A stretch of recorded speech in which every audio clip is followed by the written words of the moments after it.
All right, 1986 Jeep CJ7. The project today is, I think, to drop the tank so I can have access to the fuel sending unit and the pickup, kind of look at everything in there because I'm not getting fuel to my engine.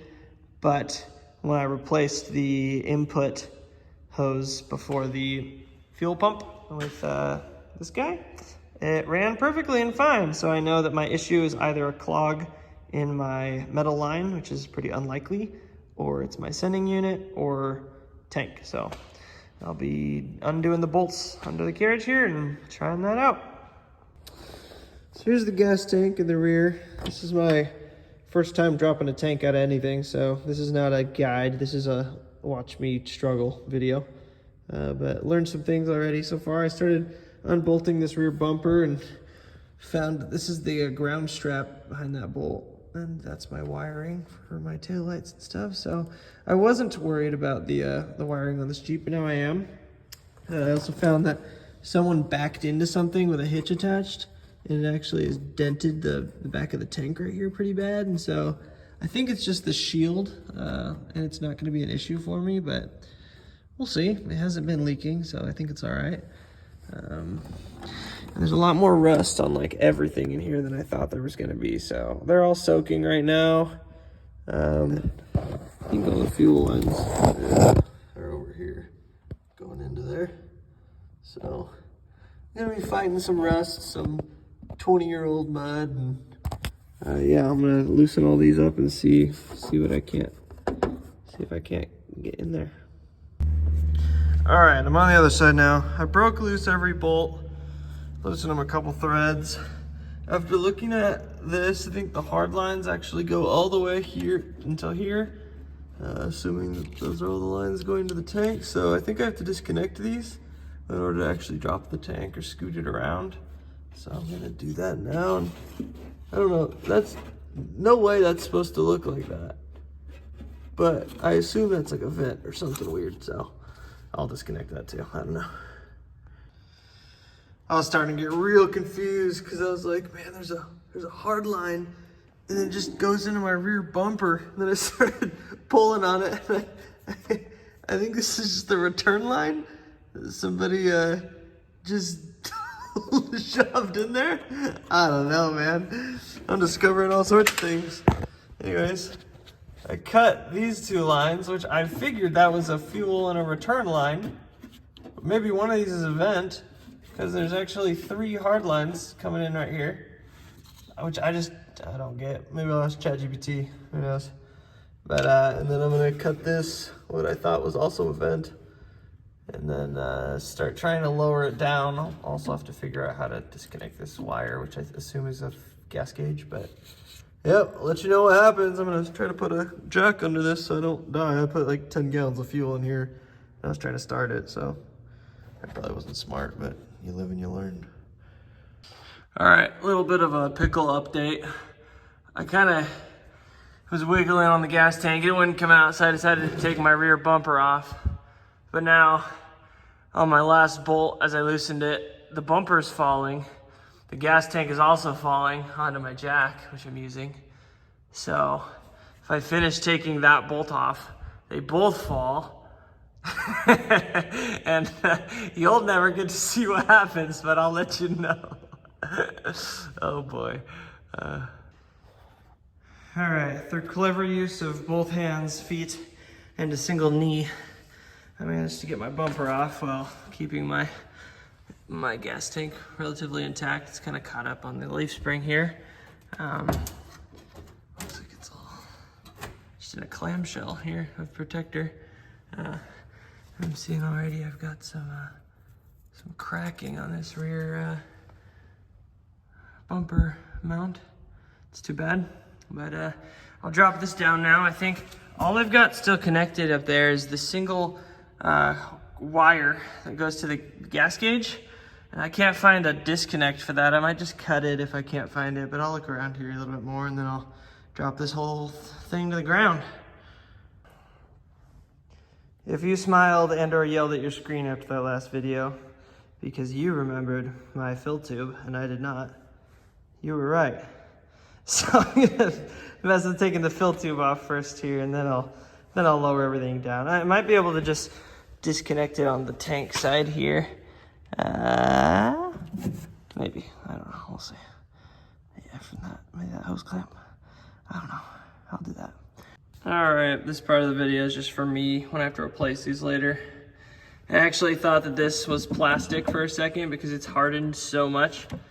So I actually just ended up cutting it even after taking that hose clamp off. Same with the air line, it helps it breathe. And then this definitely a vent up there that I'm just gonna cut and have to replace, and that gets routed up into these rear fender. So future Tyler, you're welcome. All right, so that was pretty cool. Got it most of the way down, and then it fell off my jack conveniently in the direction of the fill spout, and filled my garage with gas. So I'll be cleaning this up and probably calling it a night for tonight. I got plans tonight, so success mostly, kinda, as long as I can salvage this poor toolbox. Oh my goodness, man. All right, well, on to tomorrow. All right, so all this is pulled out now. It's been pressure washed, it's been drying. I got a new sending unit for this because mine was looking pretty crusty. Been doing a little bit of research into like what in the world that is. Obviously not too important if the engine was running fine without it, but I got new fuel lines. Still haven't bought a new fill line yet. Need to do that still. But yeah, I got a new cheap Amazon sending unit. We'll see if this works out. I heard my safety wired on that float, so hopefully my gas gauge will work for a little longer. It looks to be in good order. I just have to fix the wiring on this plug for that gas gauge first. I think I'm gonna cut this off and just replace it with an eye like this guy. And then stick it all back in. I think it's gonna be a lot cheaper than trying to find one of the 20-gallon poly tanks. They're pretty rare around here nowadays. So, yep, I'll just get on to reinstalling the sending unit and that, and then starting to replace some gas lines, and I'll show you guys as I do that. Okay, so I've got the phone set up. That's my fuel input on the engine side. I'm gonna go blow some compressed air in the gas tank side and just make sure that this is all clear and fine and nothing crazy comes out.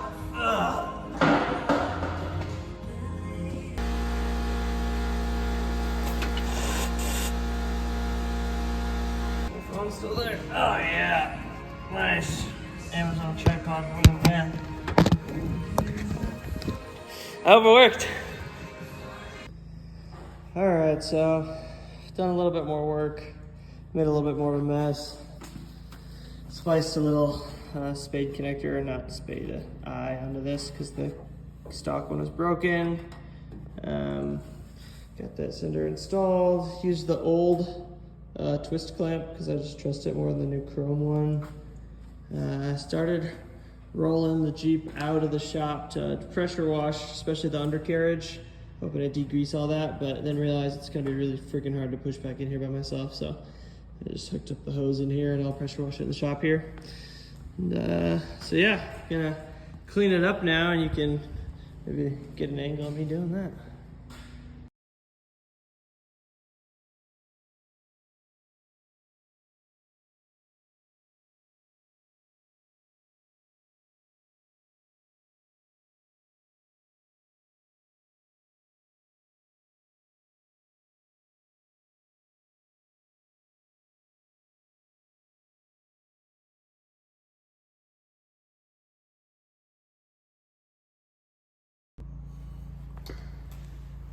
Okay, so mostly due to, I didn't realize I was gonna have to replace the fill tube, overflow tube.